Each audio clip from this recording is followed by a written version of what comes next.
So I am here to share and choose hope. There is a lot of pressure on women, um, especially professional women, to be like superwomen and to try to do it all. And we have a lot of pressures at work and at home. I'm here to try to break the stigma surrounding mental health. I want mental health to be a basic right, not a privilege, and that's why MHA appeals to me so much with some of their free services. In my early years, I can see that my mental health concerns started at a really early age in elementary school. I was the kid who had the backpack and lose homework. I had really bad anxiety, performance anxiety, did not test well. Every year would get tested for academically gifted, but wouldn't get in because I was too distracted. And was just said I was told I was a bad test taker. Change was really hard for me. Every year, especially seasonal, in the beginning of each school year, I would get real nervous about having new friends, new teachers, all of that. I was a runner since I was little with my dad, and we would run 5Ks, and I really feel like the running calmed this tornado that was inside of me with this anxiety of change. I ended up, fast forward a little bit, became a top runner in CMS, and then went on to be recruited by the University of Georgia.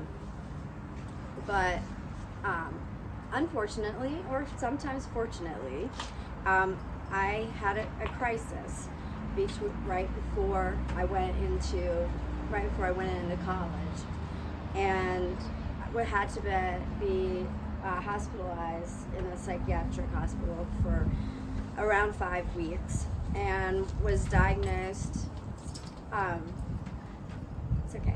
Was diagnosed with bipolar disorder. And when I say like it actually was a blessing at an early age to be diagnosed, that was because it helped me know how to control it and to have quality counseling and medication. My grades dropped at Georgia, and I ended up running. I couldn't run. I was put on academic probation, and I look back and I think some of my mania had been coming out, but basically turned that around and became a really good student because I was determined to stay there. Fast forward, I'm in a second chapter of my life now. At the age of 41, I decided I have 2 children. They're now adult children, and I married my high school sweetheart. And we went through a lot of ups and downs, and we're a family of recovery, of addiction recovery, as well as my own mental health concerns. And I decided to let a lifelong dream becoming a mental health counselor myself. And I feel I can really relate to my clients, and it gives me kind of just a clinical tool to use empathy. My diagnosis does not define me.